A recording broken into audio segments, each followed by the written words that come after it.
স্বাগত নিউজ 24 চট্টগ্রাম প্রতিদিনে আপনাদের সাথে আছি আমি সোহাগ বক্স। চট্টগ্রামের পাহাড়তলীর জেলেপাড়া রেলগেট এলাকায় ট্রেন কাভার্ড ভ্যানের সংঘর্ষে নিহত হয়েছেন একজন নৈশ প্রহরী। লাইনচ্যুত হয়েছে ট্রেনের ইঞ্জিন, এতে আহত হয়েছে ট্রেনের 2 কর্মী। পলাতক রয়েছেন ট্রাক চালক। স্থানীয়রা বলছেন গেটকিপার না থাকার কারণে হয়েছে এমন দুর্ঘটনা। তদন্ত কমিটি গঠন করেছে রেল কর্তৃপক্ষ। আবু জাবেদের ছবিতে চট্টগ্রাম থেকে নয়ন বড়ুয়া জয়ের রিপোর্টে বিস্তারিত। দুমড়ে মুচড়ে গেছে ট্রাক, সড়কে পড়ে আছে শত শত চালের বস্তা, লাইনচ্যুত হয়েছে ট্রেনের ইঞ্জিন, উল্টে গেছে মালবাহী ট্রেনের বগিও। মঙ্গলবার ভোরে সাগরিকায় ট্রেন আর ট্রাকের সংঘর্ষে প্রাণ যায় নৈশ প্রহরীর। দুর্ঘটনায় বিকট শব্দে ঘুম ভাঙে এলাকার বাসিন্দাদের। হতাহতদের উদ্ধার করে চট্টগ্রাম মেডিকেলে পাঠান স্থানীয়রা। ট্রেন চলাচল বন্ধ হয়ে চালু হয় দীর্ঘ 7 ঘন্টা পর। প্রত্যক্ষদর্শীরা বলেন এই রেল ক্রসিং এ গেট কিপার না থাকার কারণে হয়েছে এমন দুর্ঘটনা।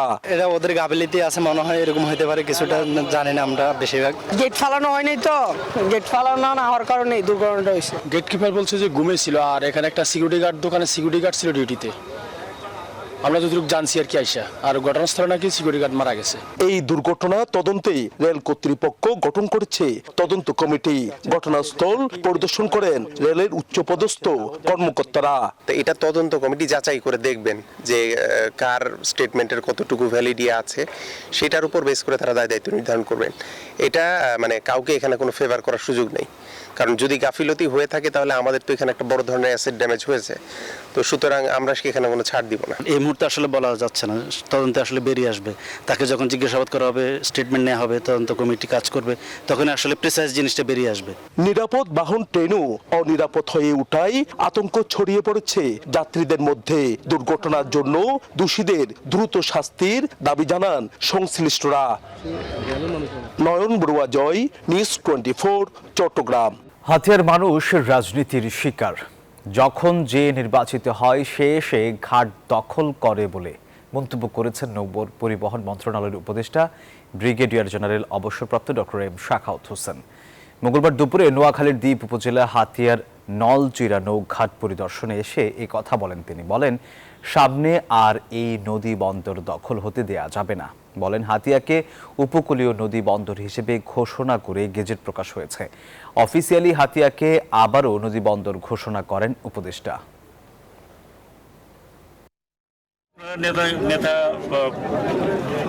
সিলেক্ট করবেন, সে আসে আমার ঘাট দখল করেন। তার আগেই তো ঘাট দখল করার চেষ্টা করতে। আমি সেই কথাটা বলেছি যে এটা মানুষের প্রপার্টি, সরকারের প্রপার্টি না। আমরা চেষ্টা করতেছি যাতে সবার সাথে যোগাযোগ ভালো স্থাপনা করা যায়। এটা আপনাদের প্রপার্টি, আপনাদের জনগণকে দেখে রাখতে হবে। নিষেধাজ্ঞা শেষে বাজারে ইলিশের সরবরাহ বাড়লেও দামে তেমন প্রভাব পড়েনি। ইলিশ বিক্রি হচ্ছে 2,500 থেকে 3,000 টাকা পর্যন্ত। এদিকে আশানুরূপ দাম না পাওয়ার অভিযোগ জেলেদের। তবে ইলিশের মৌসুম না হওয়ায় সরবরাহ কমে যাওয়ার আশঙ্কা সংশ্লিষ্টদের। খোকন কর্মকারের তথ্য ছবিতে ডেস্ক রিপোর্ট। মাছ ধরায় 22 দিনের নিষেধাজ্ঞা শেষে সাগরসহ নদ নদীগুলোতে ইলিশ আহরণে নেমেছেন জেলেরা। ইতিমধ্যে চাঁদপুর বড় স্টেশন মাছঘাট মৎস্য অবতরণ কেন্দ্রে ভিড়েছে ইলিশ ভর্তি 13টি শিপিং বোট। জেলেদের অভিযোগ, যেখানে মাছ বেচা বিক্রি হতো প্রতিমন 20 থেকে 25,000 টাকা, বর্তমানে ব্যবসায়ীরা দাম হাঁকাচ্ছেন 8 থেকে 10,000 টাকা। এতে বিপাকে পড়েছেন তারা। মাছ পাইছি বেশি দামের জন্য আসছিলাম চাঁদপুরে, আইসা অনেকগুলা তেল ঘুরে আসছি, আইসা কিন্তু দাম পাই নাই। অনেকগুলো বোট এখানে চাপছে, আইসা দেখি আমাদের মানে অনেক লস, যা বলা যায় না, অনেক লস। আর কি করবো, আইসা তো পড়ছি, এখন বিক্রি করে হলেও যাই। এখন মনে করেন আমাকে যে পরিস্থিতি, এবার কেমন আঙ্গ কান্দন ছাড়া আর উপায় নেই। ব্যবসায়ীদের দাবি, ঘাটে সরবরাহকৃত অধিকাংশ মাছ নোয়াখালী, হাতিয়া, সন্দ্বীপ, লক্ষ্মীপুর সহ বিভিন্ন অঞ্চলের। আকার ভেদে হাফ কেজি ওজনের প্রতি কেজি ইলিশের দাম 800 থেকে 1000, 700 থেকে 800 গ্রামের দাম 1200 থেকে 1500 টাকা, 1 কেজি ওজনের দাম 2000 টাকা এবং 1 কেজির বেশি ওজনের ইলিশ বিক্রি হচ্ছে 2500 থেকে 3000 টাকায়। চট্টগ্রাম এবং হাতিয়া নামার যে সাইডগুলো আছে সাগরের, এখান থেকে যথেষ্ট পরিমাণ মাছ আসছে এবং এই মাছগুলা সব আকারে একটু ছোট। আর চাঁদপুরের যে রূপালী ইলিশটা সেটা এখনো তুলনামূলকভাবে অনেক কম। তবে মৌসুম না হওয়ায় ইলিশের আমদানি বাড়ার সম্ভাবনা নেই বলে জানান মৎস্য ও বণিক সমিতির এই নেতা। সামনে বাড়ার তেমন সম্ভাবনা নাই। সিজন শেষ পর্যায়ে রূপালী ইলিশ তো গত 2-3 মাস যা হওয়ার হয়ে যায়, এখন সামনে একটু কম হবে। আর পানি শুকিয়ে গেছে না, মাছ নিচের দিকে নামে গেছে। ইলিশের দাম নাগালের মধ্যে আনার দাবি ক্রেতাদের। Desk report, news 24। খাগড়াছড়ির লক্ষ্মীছড়ির বার্মাছড়িতে সেনা ক্যাম্প স্থাপনে ইউপিডিএফ এর বাঁধা ও পার্বত্য চট্টগ্রামের ধর্ষণ, গুম, খুন ও আইন শৃঙ্খলা পরিস্থিতির অবনতির প্রতিবাদে সংবাদ সম্মেলন করেছে পার্বত্য নাগরিক পরিষদ। মঙ্গলবার সকালে খাগড়াছড়ি প্রেস ক্লাবের সম্মেলন কক্ষে এই সংবাদ সম্মেলন অনুষ্ঠিত হয়। এ সময় বক্তারা বলেন, সেনাবাহিনীর ক্যাম্প স্থাপনে ইউপিডিএফ বাধা প্রদান মেনে নেওয়া হবে না। এছাড়াও সাম্প্রতিক সময়ে পার্বত্য চট্টগ্রামে ধর্ষণ, গুম ও খুনের প্রতিবাদ জানান তারা। একই সাথে পার্বত্য চট্টগ্রাম থেকে সশস্ত্র সন্ত্রাসী গোষ্ঠীদের হাত থেকে অবৈধ অস্ত্র উদ্ধার করে পাহাড়ে শান্তি ফিরিয়ে আনার জোর দাবি জানান পাহাড়ি জনপদের মানুষ। কক্সবাজারের নাইক্ষ্যংছড়ি সীমান্তে বিপুল পরিমাণ ইয়াবা জব্দ করেছে বিজিবি 34 ব্যাটালিয়নের সদস্যরা। সকালে ঘুমধুম ইউনিয়নের পশ্চিম দরগা বিল কবরস্থান এলাকা থেকে 4 লাখ পিস ইয়াবা জব্দ করেন তারা।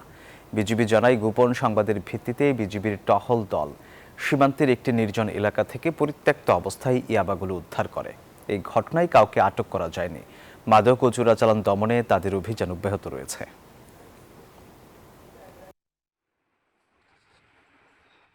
জাতির সুস্থতা, আনন্দ ও গৌরব ক্রীড়ার মধ্যেই নিহিত। তাই জাতীয় জীবনে খেলাধুলার প্রয়োজনীয়তা অনস্বীকার্য বলে মন্তব্য করেছেন বাংলাদেশ ফেডারেল সাংবাদিক ইউনিয়নের মহাসচিব কাদের গনি চৌধুরী। সোমবার রাতে চট্টগ্রামের ফটিকছড়ি সরকারি কলেজ মাঠে জুলাই স্মৃতি ফুটবল টুর্নামেন্টের মেগা ফাইনাল উদ্বোধনকালে এসব কথা বলেন তিনি। বলেন, খেলাধুলার সাথে যুক্ত থাকলে সুস্থ দেহ ও মন কাজের প্রতি আগ্রহ এবং গতি বাড়ায়। শিক্ষার পাশাপাশি শিশুদের প্রয়োজন সুস্থ, সুন্দর ও আনন্দময় জীবন, আর এর জন্য খেলাধুলার কোনো বিকল্প নেই। 28 অক্টোবর আওয়ামী লীগের লগি বৈঠার বর্বরচিত হত্যার বিচারের দাবিতে লক্ষ্মীপুরে বিক্ষোভ সমাবেশ করেছে জামায়াতে ইসলামী। মঙ্গলবার বিকেলে শহরের দক্ষিণ তেমোহনী এলাকায় এই কর্মসূচি পালন করা হয়। এই সময় বক্তারা জামায়াতের সমাবেশে 2006 সালের 28 অক্টোবর আওয়ামী লীগের লগি বৈঠার বর্বরচিত হত্যাযজ্ঞের বিচারের দাবি জানান।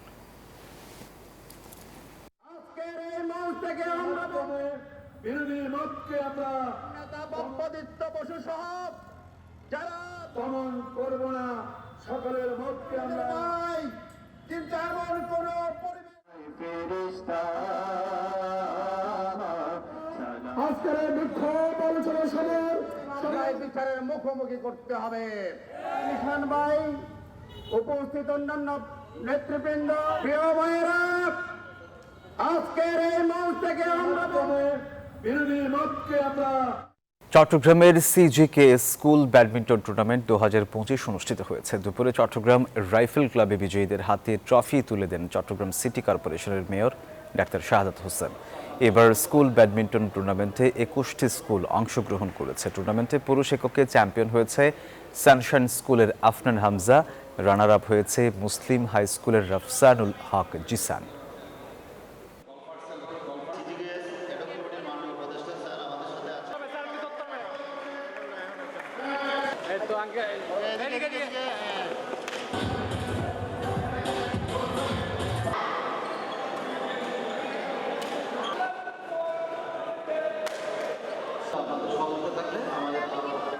সোমবার রাতে চট্টগ্রামের বাকুলিয়ায় 2 গ্রুপের সংঘর্ষে গুলিবিদ্ধ হয়ে মারা যান ছাত্রদল কর্মী মোহাম্মদ সাজ্জাদ।